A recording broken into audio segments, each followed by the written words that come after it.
selamat khususnya untuk teman-teman mahasiswa baru, ya, teman-teman mahasiswa baru yang sudah diterima di kampus-kampus, apakah itu di ITS, kemudian di UNESA, di UNER, kemudian di kampus-kampus yang lain, di Brawijaya, di UNJ, tadi ada Jakarta, semuanya selamat ya bisa diterima. Jadi hari ini saya berbagi dengan Mas Handi untuk sharing saja, berbagi tentang beberapa hal terkait mungkin perkuliahan di perguruan tinggi ya. Jadi seperti di undangannya teman-teman terima, judul tema kita sore hari ini yaitu tentang New Student, New Normal, New Lifestyle. Tapi mohon maaf ini foto-fotonya sebelum New Normal ya. Jadi kalau New Normal mungkin harusnya udah pakai masker semua ini fotonya. Dan berjarak ya, social distancing.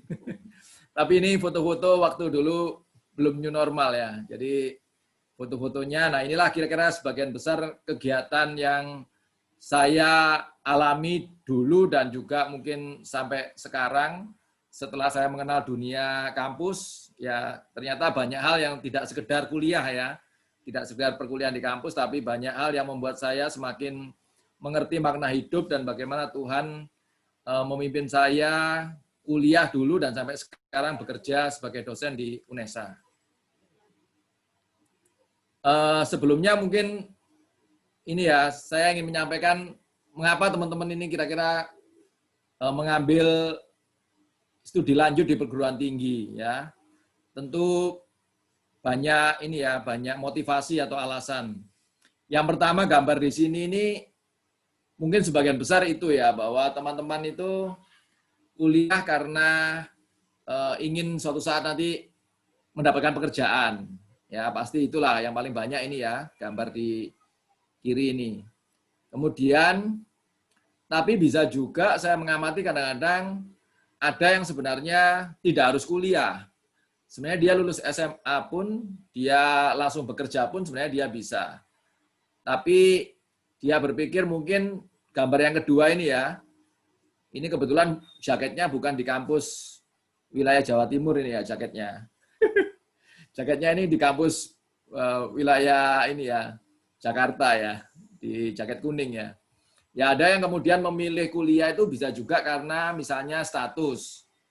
Wah zaman sekarang atau hari gini, kalau nggak kuliah gimana gitu ya. Walaupun sebenarnya ternyata banyak orang juga tidak semuanya memilih kuliah ya, ambil bangku perkuliahan. Ada yang memutuskan memang langsung bekerja dan berkarir di pekerjaannya itu setelah SMA. Jadi motivasinya mungkin bisa yang pertama mencari pekerjaan, bisa juga status. Ada juga yang kira-kira kalau gambar ketiga ini apa ya?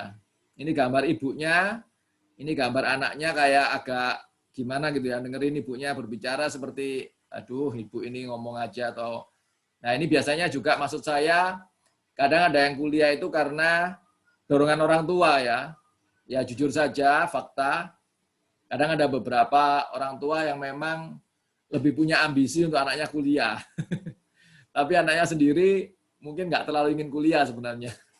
Nah, jadi ada juga mungkin, walaupun nggak banyak ya, ada juga yang kuliah karena dorongan orang tua atau keinginan orang tua. Nah, gambar yang terakhir ini, kelihatan nggak ya, atau ketutupan wajah saya ini? Gini ya. Gambar yang terakhir ini, gambar bagaimana saya kuliah karena ingin memuliakan nama Tuhan mungkin. Ya, di kampus pun, dimanapun saya berada, mungkin melalui dunia kampus juga, saya ingin memuliakan nama Tuhan melalui menjadi sarjana, begitu.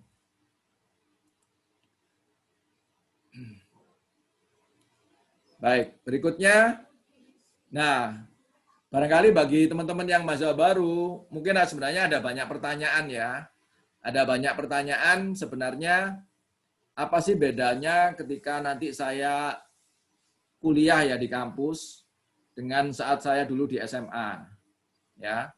Jadi ini ada sebelah mana ini? Kiri saya ya.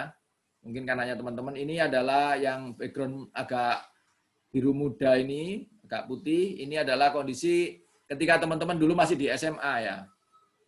SMA itu masih selalu seragam ya. Jadi semuanya sama, seragam sama. teman-teman juga menempuh mata pelajaran yang relatif itu sama, ya. Apakah semester 1, 2, 3, 4, sampai 6, teman-teman tentu mau menerima mata pelajaran yang jumlah SKS-nya sama. Ya, kemudian saya melihat seorang guru itu sebagian besar itu mereka memang bekerja tunggal atau fokus sebagai guru di sekolah itu, di SMA terutama ya. Sehingga mereka tentu sangat bertanggung jawab dengan jam mengajarnya, sehingga relatif teman-teman itu akan menerima pembelajaran yang relatif konsisten sesuai jamnya. Jadi misalnya sekarang jamnya matematika, maka guru matematika akan masuk dan mengajar selama 2 jam, kemudian jam berikutnya dan sebagainya. Kemudian sehingga kecepatan belajar teman-teman pasti relatif sama. Rata-rata lulus sama ya, 3 tahun lulus di SMA, semua sama-sama 3 tahun lulus. Ya. Jadi waktu lulus pun menjadi relatif sama. Dan mungkin ada beberapa hal lagi yang teman-teman alami ketika belajar di SMA. Ya, itu kondisi di SMA. Namun berbeda ketika nanti teman-teman akan masuk ke dunia perguruan tinggi, ya ada banyak hal yang berbeda di mana teman-teman memang harus mulai sekarang beradaptasi. Ya.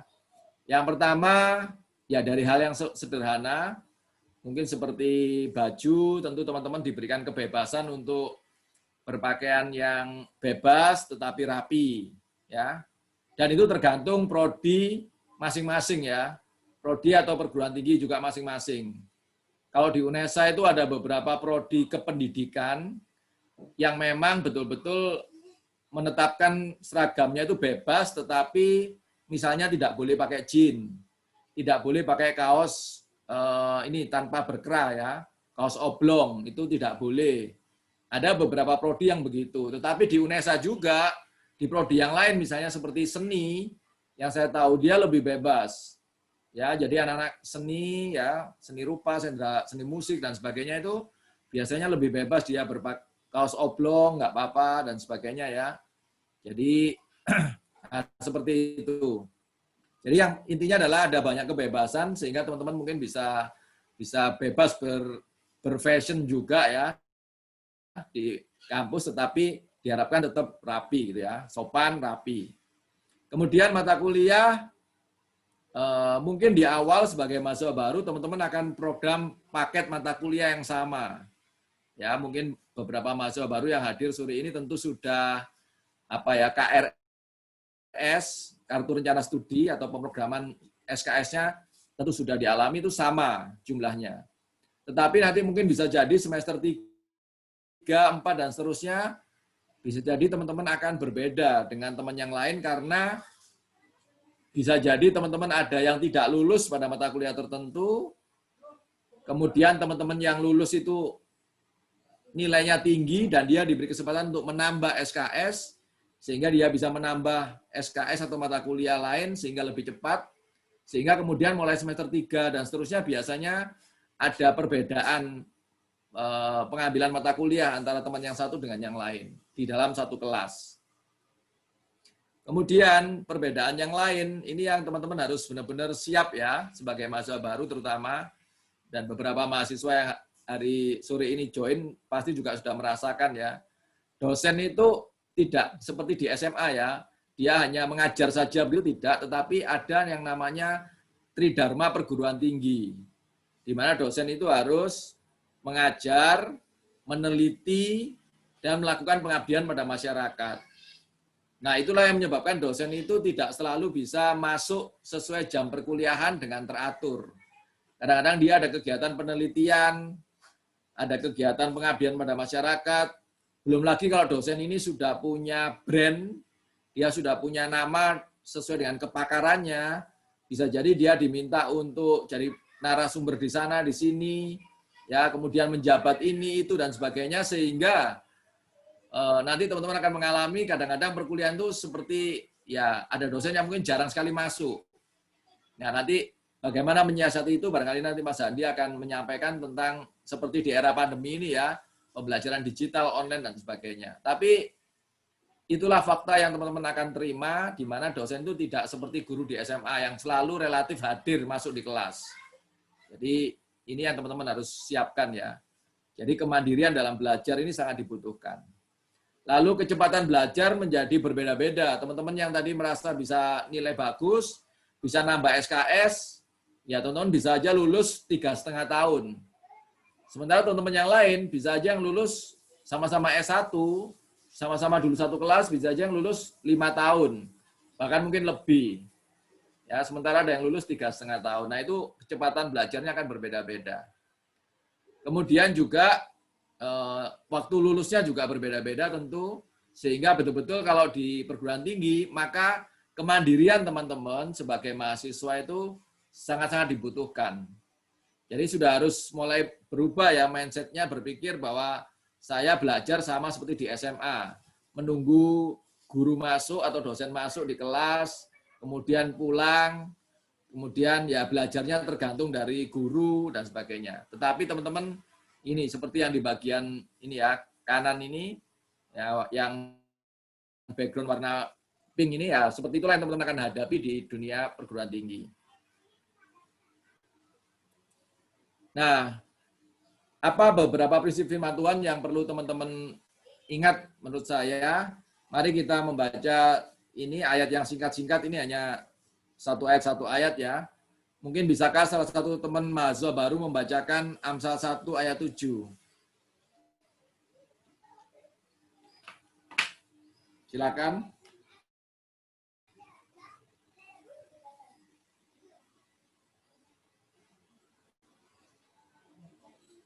Silakan dari salah satu teman dari UNESA boleh. Mahasiswa baru mungkin bisa membacakan Amsal 1 ayat 7.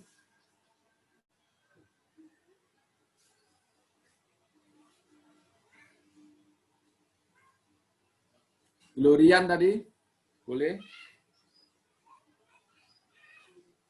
Ya. Ya, saya akan bacakan Amsal 1 ayat 7. Bagaimana belajar... bentar.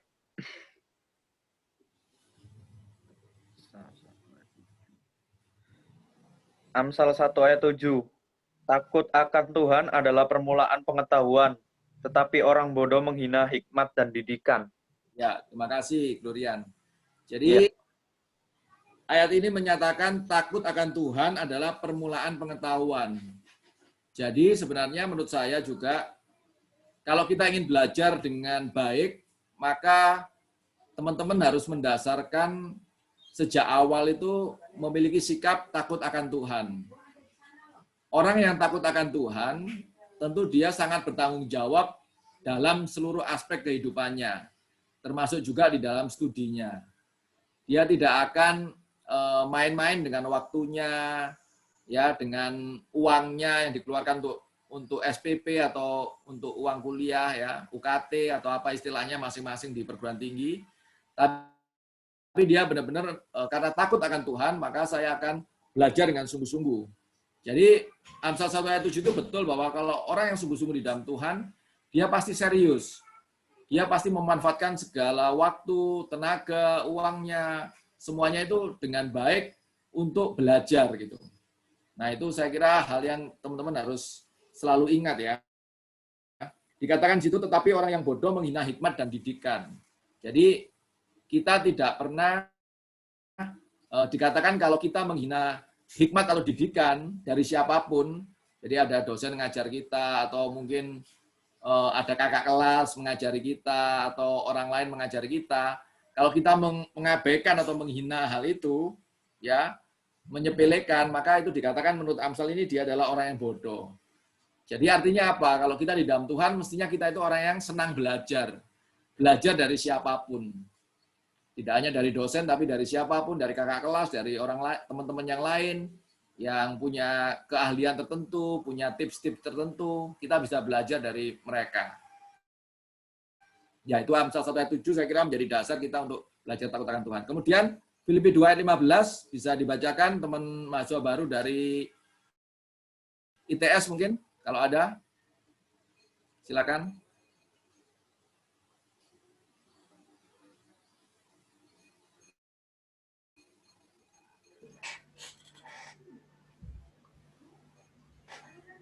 Gisel, silahkan Gisel.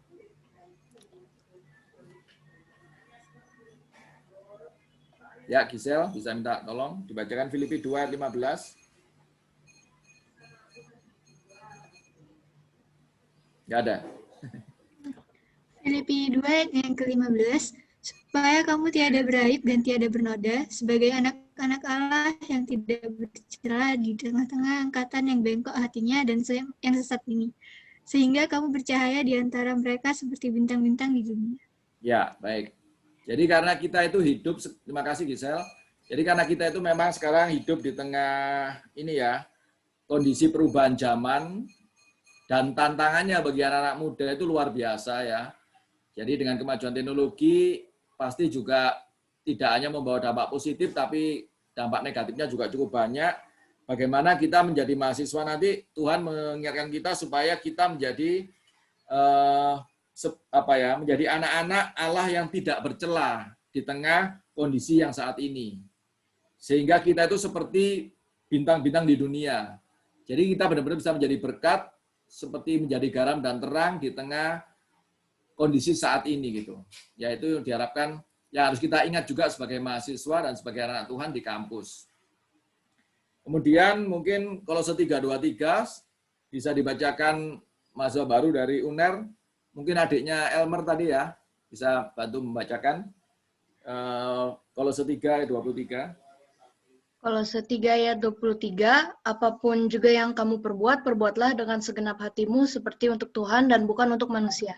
Ya, terima kasih. Mungkin ini salah satu ayat hafalan yang saya juga sering kali ingat ya. Apapun juga yang kamu perbuat, perbuatlah dengan segenap hatimu seperti untuk Tuhan dan bukan untuk manusia. Jadi harapannya kita selalu ingat bahwa dalam kita belajar pun menjadi mahasiswa, teman-teman harus ingat ya di tengah perubahan kondisi sekarang pun, di tengah pandemi pun, kita melakukan segala sesuatu bukan untuk manusia, bukan untuk menyenangkan orang tua kita saja atau menyenangkan orang lain ya, tetapi yang terutama lakukan segala sesuatu seperti untuk Tuhan. Jadi kalau Tuhan itu ada di samping kita, Tuhan itu melihat kita, kira-kira apakah kita belajarnya seperti ini? Misalnya malas-malasan, enak-enakan, tiduran enggak ya? Sama seperti, wah Tuhan sudah sedang melihat kita, maka saya belajar dengan rajin. Sama seperti seorang pekerja itu kalau ada bosnya, ada mau dia kerja rajin. Kalau nggak ada bosnya, biasanya kadang-kadang ada yang bekerja santai. Nah, bagaimana kita tetap mengingat bahwa kita melakukan segala sesuatu seperti untuk Tuhan. Dan Tuhan ada di dekat kita. Sehingga kita melakukan segala sesuatu dengan baik.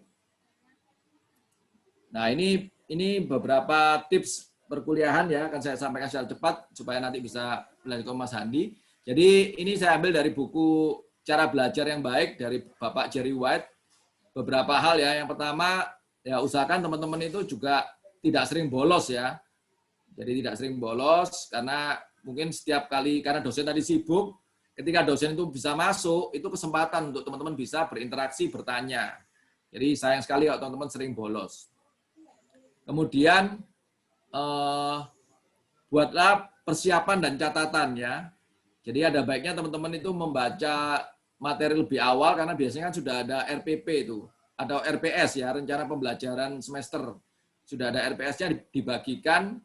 Nah, ada baiknya teman-teman bisa mempelajari itu, kemudian juga pada saat perkuliahan bisa membuat catatan.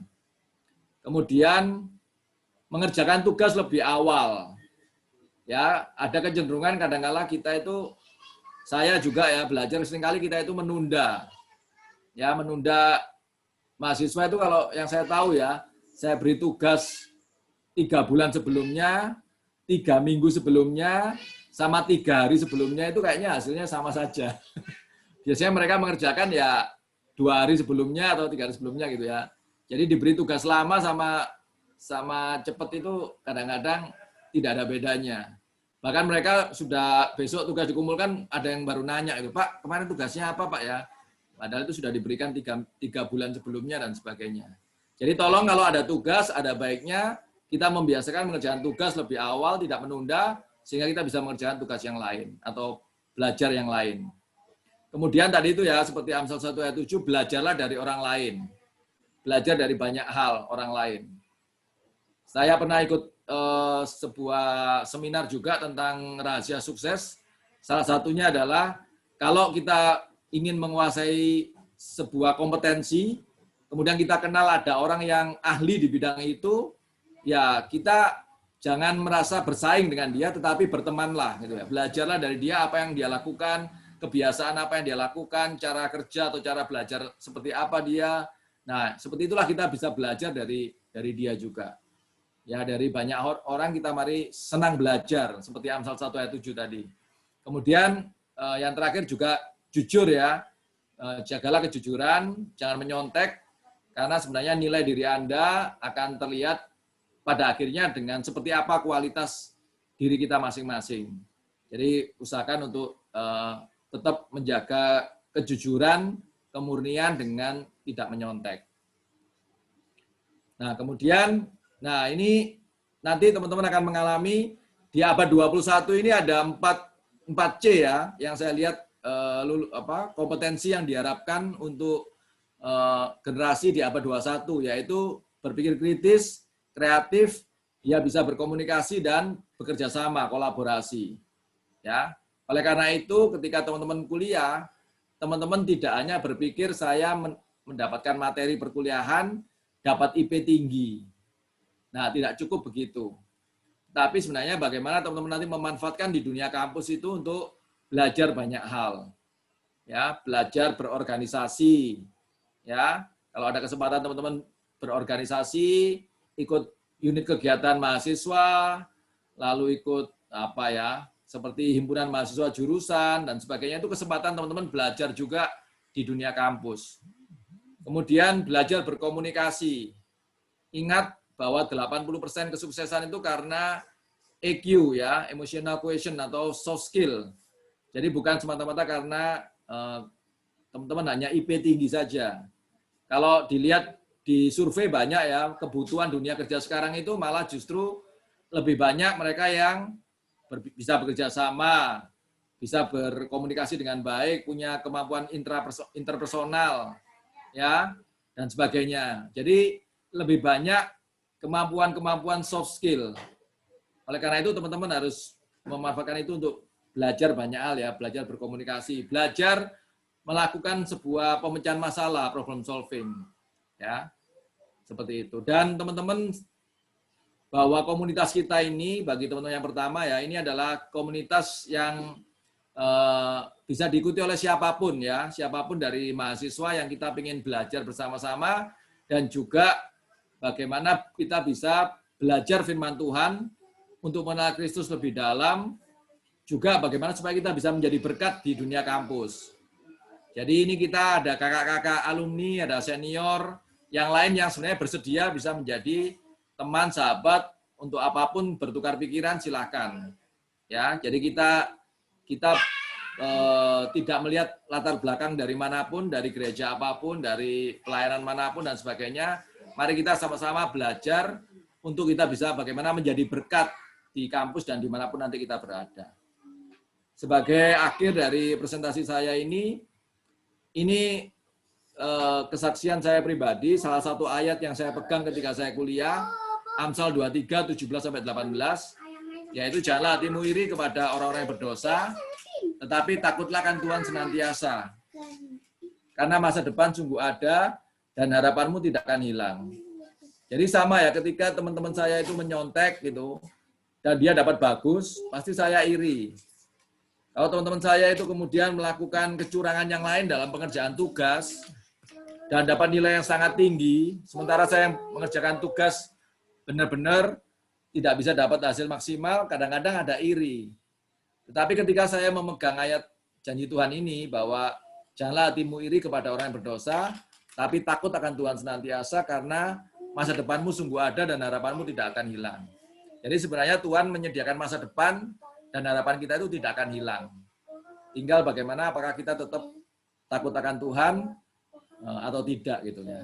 Jadi saya kira itu yang bisa saya bagikan untuk bagian satu ini, dan nanti selanjutnya akan Mas Andi lebih banyak menambahkan tentang kondisi perkuliahan yang akan teman-teman hadapi mungkin di era pandemi ini ya, di era pandemi di mana tatap muka atau pertemuan offline itu sulit untuk dilakukan. Saya kira itu dari saya. Saya kembalikan ke Mas Tito. Terima kasih. Iya, makasih Pak Anung untuk waktunya. Sangat memberkati sekali. Nah, langsung dilanjut aja ya ke Mas Handi ya. Iya, Tito. Baik. Baik, terima kasih Tito, terima kasih Mas Anung. Saya akan langsung share screen ya, teman-teman semua.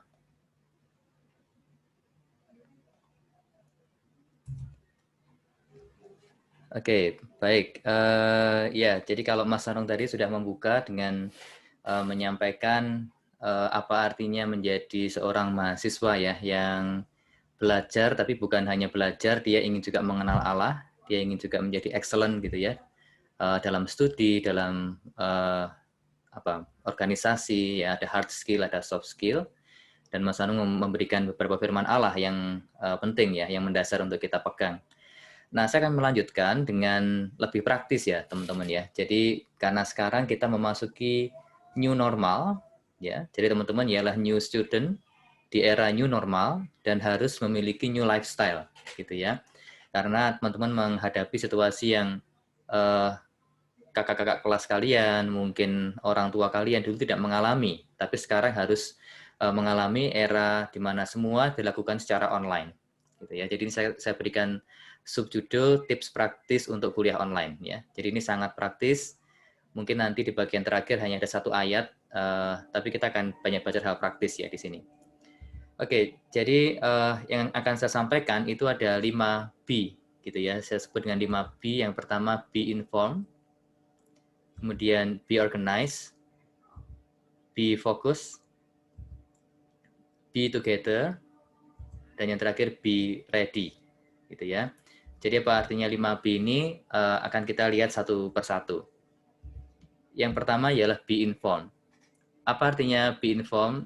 Teman-teman nanti waktu teman-teman masuk kuliah itu teman-teman yang sangat penting ialah mencari informasi yang tepat. Karena ini tidak dilakukan secara fisik, kadang-kadang tidak mudah untuk mendapatkan informasi yang tepat. Nah, apa saja yang teman-teman perlu ketahui sebagai mahasiswa baru ya? Yang pertama, tentunya teman-teman harus cari tahu dulu jadwal perkuliahan, gitu ya. Mungkin teman-teman sudah ikut semacam obspek atau teman-teman diberitahu, oh ini ada sistem informasinya. Untuk ITS, untuk UNER, kampus-kampus ini pasti punya sistem informasi tersendiri, mungkin via internet, gitu ya. Teman-teman harus lihat baik-baik. Oh ya, saya harus masuk ke sistem informasinya. Pastikan bahwa kalian bisa login, misalkan ya. Kemudian juga saya harus tahu aturan umum di tempat teman-teman berada. Jadi biasanya selalu ada yang namanya buku pedoman akademik, gitu ya. Jadi itu ada aturan-aturan, ada mungkin siapa yang bisa dikontak di jurusan dan lain sebagainya. Ya, jadi perlu dapatkan itu dulu.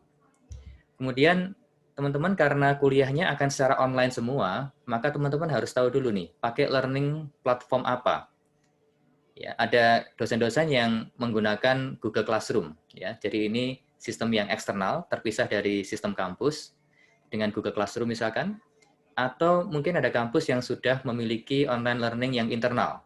Ya, misalkan kalau di UK Petra, misalkan di kampus saya ada yang namanya Lentera, gitu ya. Di kampus-kampus lain juga pasti punya. Artinya ini ialah sistem yang disediakan oleh kampus khusus untuk pembelajaran online.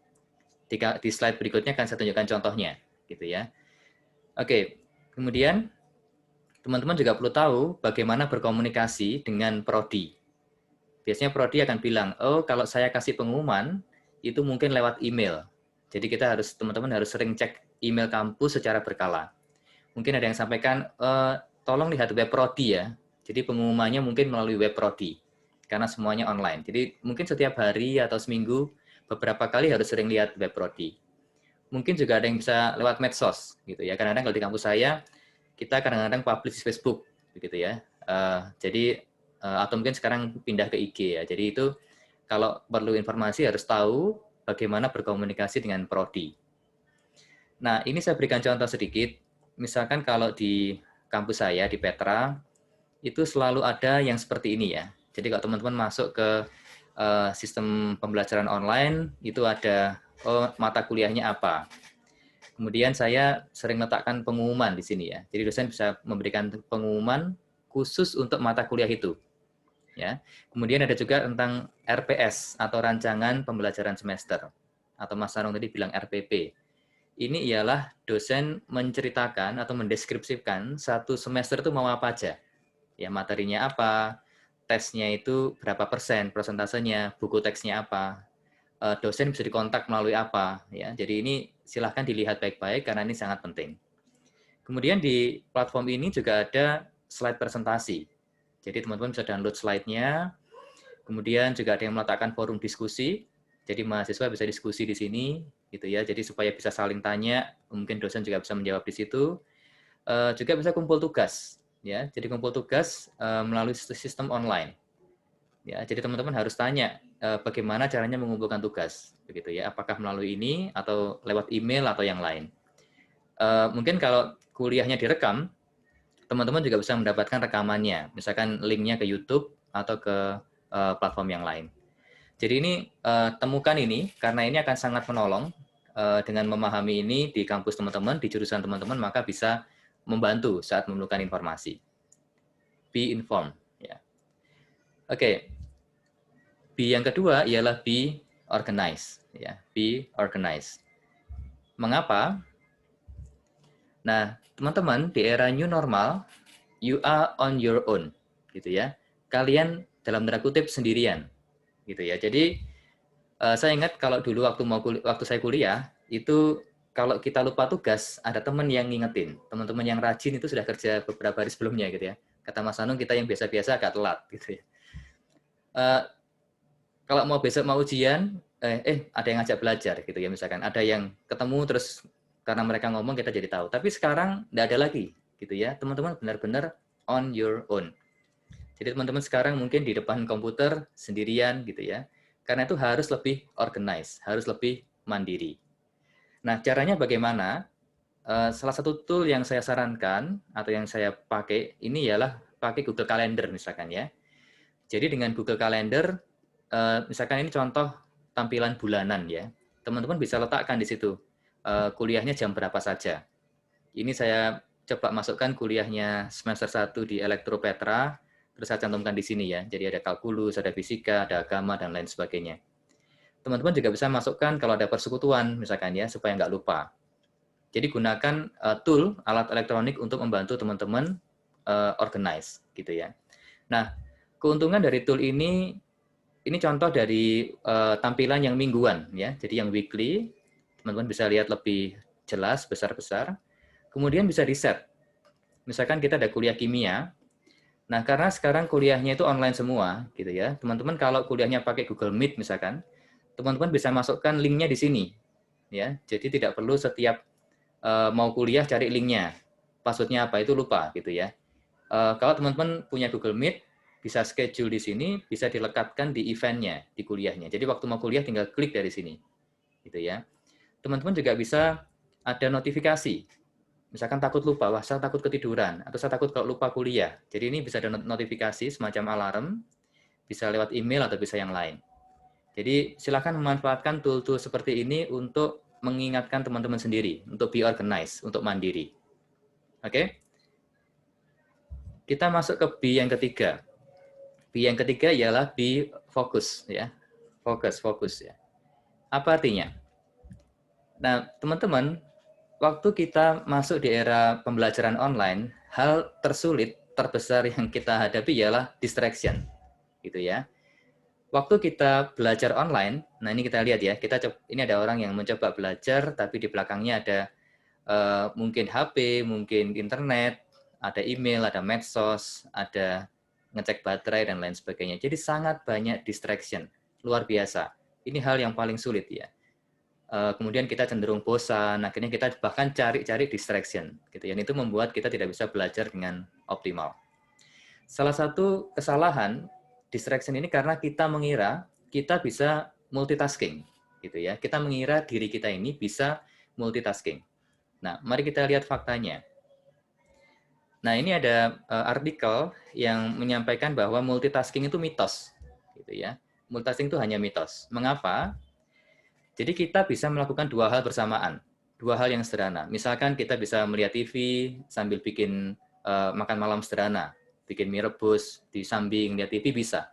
Tetapi yang tidak mungkin ialah berkonsentrasi ya dengan kapasitas tinggi pada dua tugas secara bersamaan. Itu impossible, gitu ya. Itu tidak mungkin. Sudah banyak penelitian yang mengatakan itu. Berikut ini grafik sederhana ya teman-teman.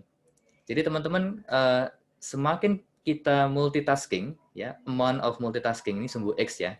Semakin banyak multitaskingnya, maka kualitas pekerjaan yang terselesaikan itu makin rendah, gitu ya. Makin multitasking makin rendah hasilnya. Tapi makin sedikit, gitu ya, makin bagus hasilnya, ya. Jadi kalau teman-teman di A ini terlihat mengerjakan satu hal saja simple, tetapi hasilnya bagus, hasilnya beres. Yang B itu terlihat sibuk ya ke sana sini, tetapi tidak ada yang beres gitu ya. Akhirnya membuang waktu. Jadi multitasking ini hanya mitos teman-teman ya. Jadi kalau berusaha kuliah online sambil ngerjakan tugas, kuliah online sambil lihat Netflix, nggak mungkin ya. Itu nggak ada gitu ya. Jadi jangan percaya. Hati-hati dengan mitos yang kita percayai ini. Oke. Nah, berikutnya saya ingin jelaskan tips mengikuti kuliah online ya. Nah, tadi kita sudah lihat fokus, sekarang kita akan lihat mode belajar utama waktu teman-teman jadi mahasiswa di era new normal. Jadi tips mengikuti kuliah online seperti apa? Yang pertama tentunya siap dengan sinyal gitu ya. Apakah pakai WiFi, pakai beli kuota, tadi yang Herlina sampaikan di game ya. Kemudian aplikasinya apakah sudah ready. Jadi siapkan itu. Kemudian sekali lagi fokus. Jangan multitasking gitu ya. Lebih baik teman-teman fokus saja mengerjakan atau fokus pada kuliah yang diberikan oleh dosen. Nah, kadang-kadang waktu fokus ini kita kan suka bosen juga ya. Mungkin kuliahnya agak lama, materinya itu juga susah gitu ya. Apa yang harus kita lakukan? Nah, kita bisa melakukan active listening ya, atau mungkin kalau di video aktif apa? Active watching atau apalah.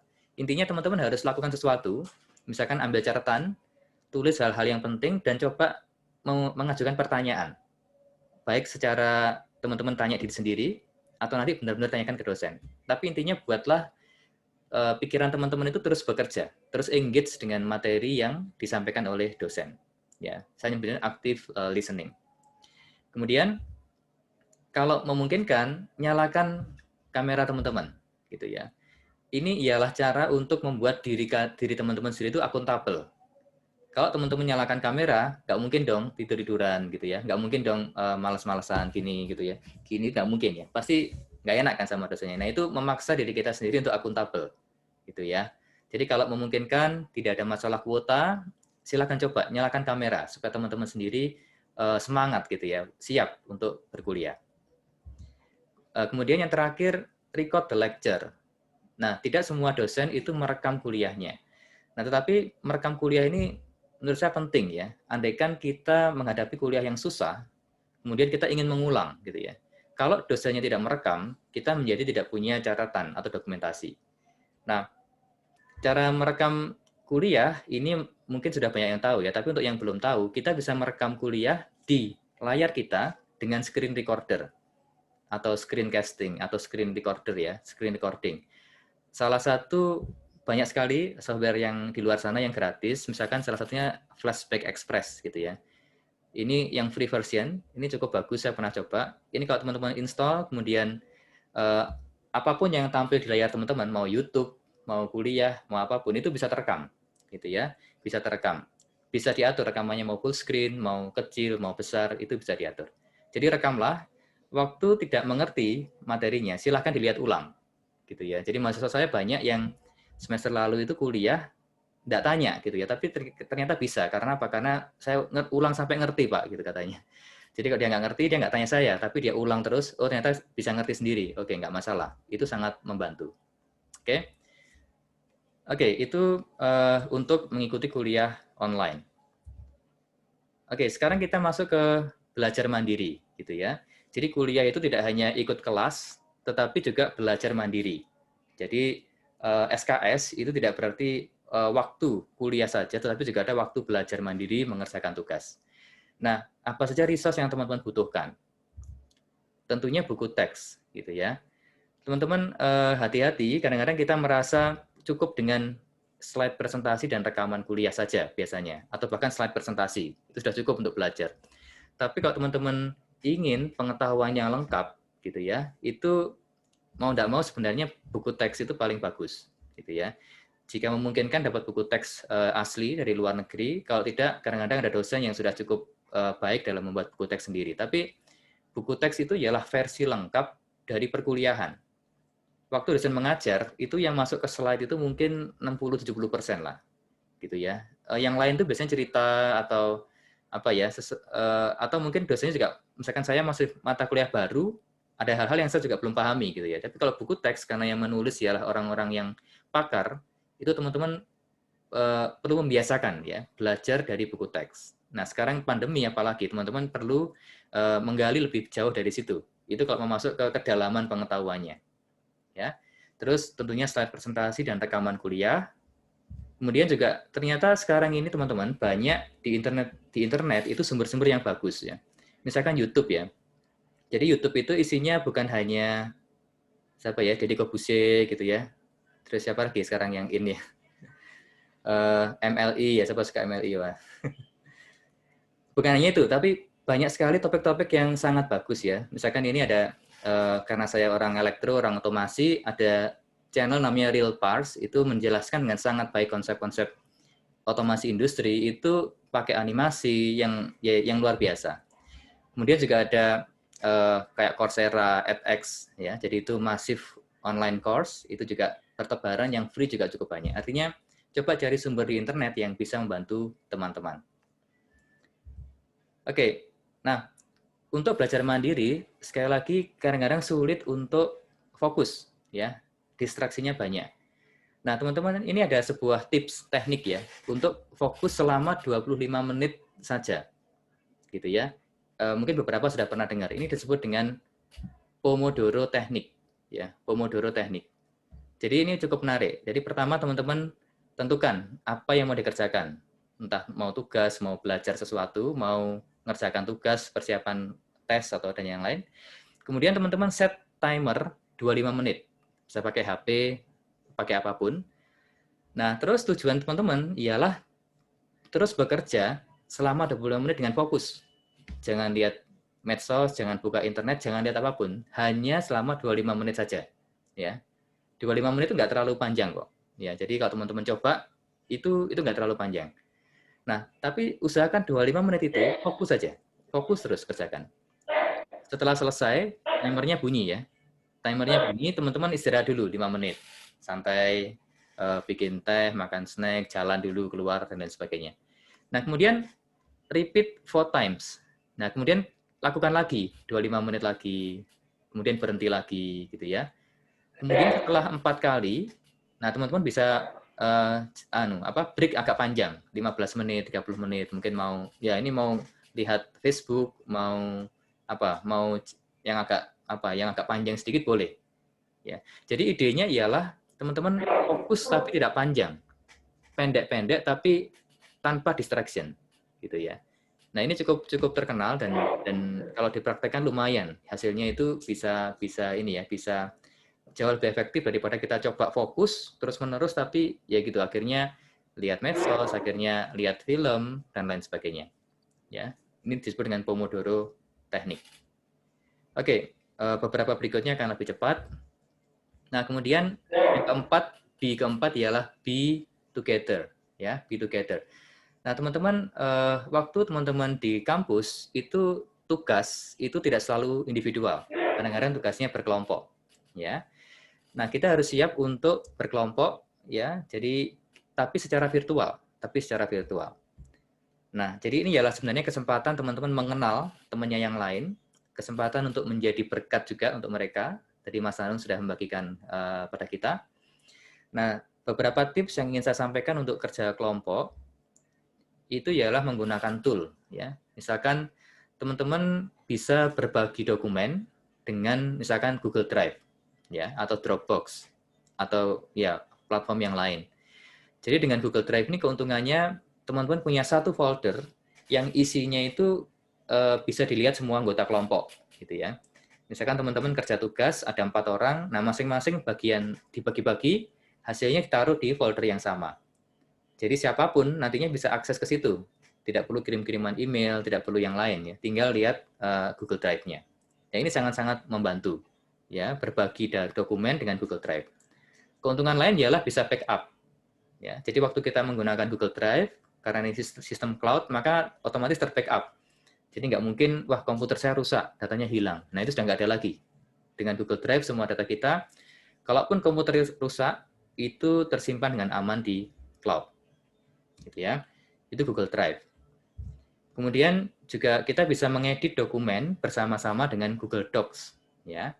Jadi misalkan ada yang bentuknya seperti Microsoft Word, yang untuk menulis, ada yang spreadsheet seperti Excel, ada yang presentasi. Jadi misalkan teman-teman selain Google Drive tadi, kalau di sini teman-teman bisa mengedit satu dokumen langsung secara simultan. Ya, jadi beberapa orang langsung sama-sama ngetik, itu memungkinkan ya menggunakan Google Docs ini. Jadi silahkan dicoba karena ini ialah alat untuk kolaborasi secara online. Oke. Kemudian B yang terakhir ialah be ready. Be ready untuk apa? Untuk evaluasi, untuk tes. Setelah ikut kuliah, setelah belajar mandiri, setelah kerja kelompok, itu teman-teman tentunya ada tahapan evaluasi. Tadi Mas Anung sampaikan bahwa yang terpenting sebenarnya bukan mendapat nilai baik ya, tapi ada karakter, ada pemahaman, ada soft skill gitu ya. Tetapi tetap saja teman-teman tidak bisa careless ya. Karena tetap aja ada standar IPK minimal. Ya, misalkan 3, itu biasanya minimalnya 3.00. At least teman-teman mencapai itu. Gitu ya. Tidak perlu harus sangat perfeksionis gitu ya. Aku harus 3,5, harus 3,75. Itu sesuai dengan kemampuan dan apa yang Tuhan berikan. Tetapi at least kita masuk standarnya dulu. Nah, untuk itu kita perlu ready gitu ya. Nah, untuk evaluasi online, ini hati-hati karena sedikit berbeda dengan evaluasi yang secara fisik. Yang pertama, kita harus tahu ialah pahami dulu bentuknya. Jadi, dosennya teman-teman itu mau memberi pilihan ganda melalui mungkin Moodle atau learning management systemnya di kampus, melalui tes tulis, demo program atau apa. Jadi, pastikan dulu bentuknya. Gitu ya. Setelah tahu bentuknya, persiapkan ya sesuai bentuk tes online tersebut. Misalkan Senin lalu saya memberi tes kalkulus itu misalkan dia kerja gitu ya, nanti itu dikumpulkan dalam bentuk PDF. Nah, mestinya sederhana ya, PDF dikumpulkan gitu. Tetapi untuk teman-teman yang baru, kadang-kadang ada yang tidak bisa mengubah loh dari image ke PDF. Ada yang kontak saya, Pak, saya nggak bisa ngubah ini Pak, image-nya ke PDF itu banyak gitu ya. Jadi misalkan padahal PDF kan bisa 5 halaman satu file. Nah, dia nggak bisa. Itu karena kurang persiapan gitu ya. Jadi kalau teman-teman sudah tahu bentuknya, siapkan dulu minimal 1 hari sebelum tes. Oh, kalau aku diminta untuk ngubah ke PDF, gimana caranya ya? Aku sudah tahu belum ya, gitu ya. Kalau belum tahu, ditanyakan ke dosennya atau ya cari di Google dan lain sebagainya. Jadi siapkan baik-baik karena ini tes. Kalau tes kadang-kadang dosen tidak ada toleransi, gitu ya. Yang terakhir, nah ini agak konyol, tetapi terjadi. Bersiap-siap kalau listriknya mati, gitu ya. Bagaimana kalau listriknya mati pas teman-teman tes? Ya sebenarnya gampang aja sih. Kalau laptop kita baterainya masih bagus, kemudian full, listrik mati nggak ada masalah, masih bisa kerja gitu ya. Tapi juga bagaimana kalau kita pakai WiFi, WiFi-nya ikut mati. Nah itu ya, sinyal bermasalah. Nah itu harus ada cadangan. Misalkan kita siap beli pulsa dulu, gitu ya, jaga-jaga. Mungkin kita siap, nggak tahu, pindah tempat dan lain sebagainya. Jadi siapkan baik-baik karena evaluasi ini penting dan kita tidak mau kehilangan gitu ya nilai karena hal-hal yang sebenarnya sederhana dan sepele. Oke, slide terakhir teman-teman.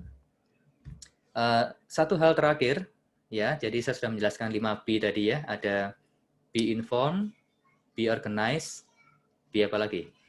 Masih ingat enggak? Be focus ya, focus, be together, kemudian terakhir be ready gitu ya. Nah, tapi ada satu hal yang penting sekali ya, yang kembali saya ingatkan di belakang bahwa ya, jadi ada firman Tuhan di Yeremia 9:23-24a yang mengingatkan kita bahwa janganlah orang bijaksana bermegah karena kebijaksanaannya. Janganlah orang kuat bermegah karena kekuatannya.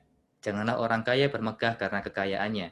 Tetapi siapa yang mau bermegah, baiklah bermegah karena yang berikut, bahwa ia memahami dan mengenal aku. Bahwa akulah Tuhan yang menunjukkan kasih setia, keadilan dan kebenaran di bumi.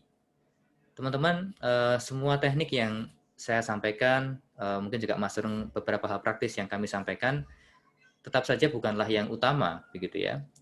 Semua prestasi, semua keberhasilan teman-teman saat studi nanti, mungkin uang yang teman-teman dapatkan nantinya, semuanya tidak berguna gitu ya, kecuali teman-teman memahami dan mengenal Tuhan. Bahwa Tuhanlah yang menunjukkan kasih setia dan keadilan dan kebenaran. Jadi tanpa pengenalan akan Tuhan, maka semua prestasi, semua kepandaian tidak berarti. Jadi jangan sampai teman-teman kehilangan hal yang utama karena mengejar hal-hal yang tidak utama. Jadi terus mengingat bahwa mengenal Allah ialah segalanya untuk kita. Oke? Baik, itu yang ingin saya sampaikan. Selamat datang di era yang baru, new normal kita. Selamat masuk ke kampus yang baru, teman-teman. Kiranya Tuhan beserta kita semua. Oke, mungkin saya tutup dengan doa dulu ya, sebelum saya kembalikan ke Tito selaku MC. Mari kita datang kepada Tuhan. Tuhan Yesus, terima kasih untuk firman Tuhan dan juga hal-hal praktis yang kami sudah dengar. Kami mengucap syukur sekali lagi untuk kesempatan Tuhan menjadikan kami mahasiswa baru di kampus-kampus yang Tuhan sudah tentukan untuk kami. Kami bersyukur, kami memuji Tuhan untuk itu, dan kami berdoa Tuhan, siapkanlah kami, siapkanlah teman-teman yang baru untuk memasuki fase baru kehidupan mereka di kampus, gaya hidup yang baru, juga kondisi yang baru karena pandemi yang belum usai. Bapak, kami berdoa supaya Tuhan menyertai teman-teman satu persatu untuk memasuki masa perkuliahan mereka. Tolonglah mereka untuk mengenal Tuhan. Lebih dari segala sesuatu mereka boleh mengenal Engkau, boleh berkenalan denganmu selama journey mereka di kampus ini ya Tuhan.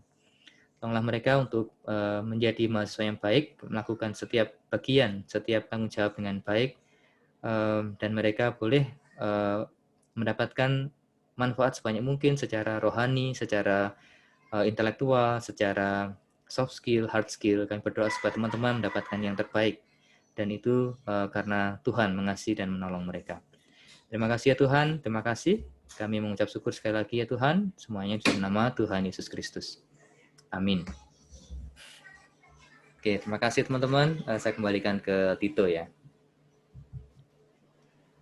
Oke,